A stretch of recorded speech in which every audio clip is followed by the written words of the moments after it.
दोस्तों नमस्कार। भारत के रक्षा क्षेत्र को लेकर एक बहुत बड़ी खबर आ रही है। दरअसल भारत के रक्षा मंत्रालय ने 26 राफेल लड़ाकू विमानों को खरीदने की मंजूरी दे दी है। साथ ही इस डील को भी अप्रूवल कर दिया है। ये सारे लड़ाकू विमान एम सीरीज के राफेल विमान होंगे। मतलब हमने जो वायुसेना के लिए 36 लड़ाकू विमान खरीदे थे जो भारतीय वायुसेना में शामिल हो चुके हैं, ये उनसे बिल्कुल अलग होंगे। दरअसल ये एम यानी मरीन सीरीज के राफेल विमान होंगे। ये स्पेशली मॉडिफाई किए गए हैं ताकि इन्हें नौसेना इस्तेमाल कर सके। इसीलिए ये 26 लड़ाकू विमान हम खरीद रहे हैं। ये भारतीय वायुसेना को नहीं मिलेंगे, बल्कि यह हमारी नौसेना में शामिल होकर उसकी ताकत में कई गुना इजाफा करेंगे। अब बात करते हैं कि भारतीय नौसेना इन्हें इस्तेमाल कैसे करेगी। तो इन्हें तैनात किया जाएगा भारतीय नौसेना के नए एयरक्राफ्ट कैरियर INS विक्रांत पर। यकीन मानिए ये भारत की रक्षा जरूरतों के हिसाब से बहुत ज्यादा जरूरी था। हमने अरबों रुपए की लागत से स्वदेशी एयरक्राफ्ट कैरियर INS विक्रांत तो तैयार कर लिया, लेकिन ये लड़ाकू विमानों के बिना बिल्कुल अधूरा था और हमारे किसी काम का नहीं था। इसीलिए भारत इन विमानों की डील फाइनल कर इन्हें जल्द से जल्द भारतीय एयरक्राफ्ट कैरियर पर तैनात करना चाहता है। इसीलिए यह डील की जा रही है। इस डील को लेकर आई डिटेल पर बात करें तो भारत इस डील को टेंडर बेस पर नहीं करेगा,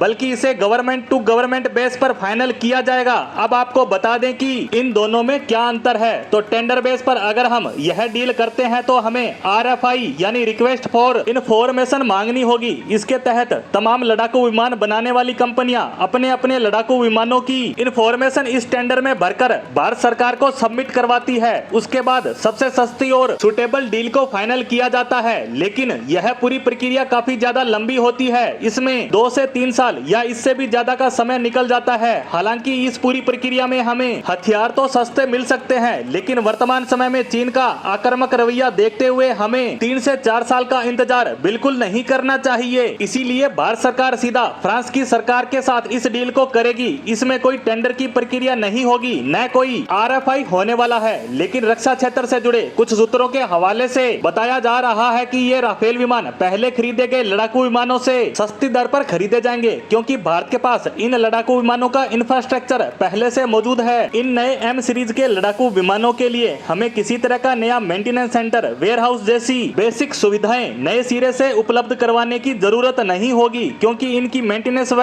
सर्विस पहले वाले राफेल विमानों की तरह वहीं की जा सकेगी, क्योंकि इनमें ज्यादा अंतर नहीं है। इसी वजह से यह मरीन सीरीज का राफेल लड़ाकू विमान पहले के मुकाबले काफी ज्यादा सस्ता पड़ने वाला है। अब बात करते हैं कि आखिर यह डील कब होगी। तो 14 जुलाई को भारत के PM मोदी फ्रांस के दौरे पर होंगे और उसी वक्त दोनों देशों के बीच इस डील को लेकर अंतिम दौर की बातचीत हो सकती है और तभी यह डील ऑफिशियली रूप से फाइनल होगी। हालांकि अभी तक यह पता नहीं चला है कि इन विमानों के साथ कौन कौन से हथियार होंगे जिनके साथ ये भारतीय नौसेना में शामिल होकर उसकी ताकत में कई गुना इजाफा करेंगे। यह डील जल्द से जल्द फाइनल हो और राफेल लड़ाकू विमान भारतीय नौसेना का हिस्सा बने। इसी उम्मीद के साथ हमारी आज की पोस्ट को यहीं समाप्त करते हैं। धन्यवाद।